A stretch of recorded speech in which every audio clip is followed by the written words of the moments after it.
नमस्कार, आप देख रहे हैं वीआर न्यूज। मैं हूं राजीव पाठक और हमारे साथ इस समय जुड़े हैं आचार्य राज मिश्रा। ये बहुत ही स्पेशल गेस्ट हैं, जो कि इनकी भविष्यवाणियां बिल्कुल सटीक बैठती हैं और ऐसी ही इनकी एक भविष्यवाणी फिर से सच साबित हो गई। हमारे दर्शकों के लिए समय देने के लिए बहुत बहुत धन्यवाद राज मिश्रा जी। जय श्री राम। बहुत स्वागत आपका आपके अपने बेहद खास कार्यक्रम में वीआर न्यूज में। मैं हूं आपके साथ आपका अपना डॉक्टर राज मिश्रा। अच्छा, सबसे पहले सवाल, आपने भविष्यवाणी की थी कि पश्चिम बंगाल में बीजेपी जीतेगी।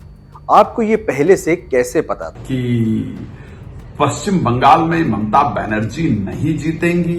कैसे पॉसिबल है? कैसे आपने पहले इस पर प्रेडिक्शन किया? मैं एक बात हमेशा कहता हूं कि अगर ज्योतिष के सही प्रेडिक्शन का प्रयास किया जाए, सही ग्रह नक्षत्र को जानने की कोशिश की जाए, तो सब कुछ पॉसिबल है ज्योतिष के अंदर। मैंने जितने प्रेडिक्शन की बात की, आप ही के चैनल पर मैंने जब प्रेडिक्ट किया है, आप सब लोगों ने देखा। मैंने कहा था कि मई में आतंकवादी घटना होगी। आपने देखा होगा भारत के अंदर ही स्पेशली 2 विस्फोट हो चुके हैं। बीएसएफ के शायद बेस पर या कहीं पर 2 विस्फोट, और कितने सारे आतंकी जो चीजें हैं, जो सामग्रियां हैं, वो निश्चित रूप से प्राप्त हुई हैं। मैंने कहा था कि 10 मई से पहले 2 अप्रैल के बीच में एक ऐसा पेचीदा रोग उत्पन्न होगा। आपने हंता वायरस के बारे में अभी आप सभी लोगों ने देखा कि उसकी उत्पत्ति ऑलरेडी हो चुकी है।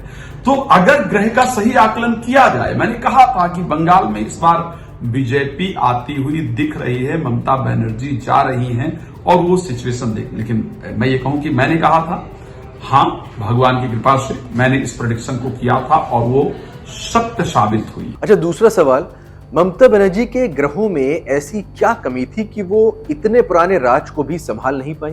क्योंकि मैंने ममता बनर्जी की जब चार्ट उठा करके देखा, मेरे पास जो चार्ट ममता बनर्जी का प्राप्त हुआ था, मेष लग्न के अंतर्गत उनका जन्म हुआ और उनकी जो जन्म की राशि कुंडली के अंतर्गत मुझे प्राप्त हुई वो वृष।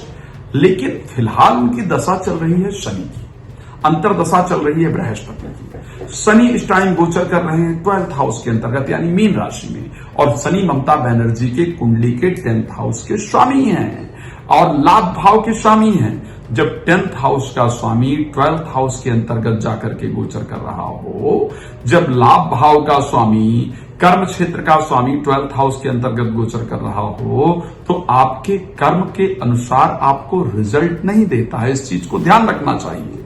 ये शायद अगर ममता बनर्जी के एस्ट्रोलॉजर्स थे तो उन्होंने उनको ढंग से समझाया नहीं। मुझे लग रहा है वो एक तो सनातन को फॉलो नहीं करती थी, सनातन को फॉलो करती तो ये चीजें समझ पाती। तब उनको ये नहीं कहना पड़ता कि अमित शाह 4 मई के बाद उनके जो भी शायद जो भी उनके अभिषेक बनर्जी या जो भी थे कि 4 मई के बाद अमित शाह बंगाल में कदम रख करके दिखाएं। तब उनको पता चलता, सनातन को फॉलो करने वाले को पता चलता है कि नहीं, ये होने वाला है, तो अपने जवान पर एटलीस्ट वो कंट्रोल रखते। लेकिन क्योंकि सनातन को नहीं फॉलो करते थे, ग्रह की परिस्थिति को नहीं समझ पाए, इसलिए उनको ये दुर्भाग्यपूर्ण समय देखना पड़ा अपने जीवन के अंतर्गत। और एक लैंडस्लाइड विक्ट्री जो है वो उनके अंतर्गत उनको देखना पड़ा, क्योंकि उनके प्लैनेट उनके सपोर्ट में नहीं थे।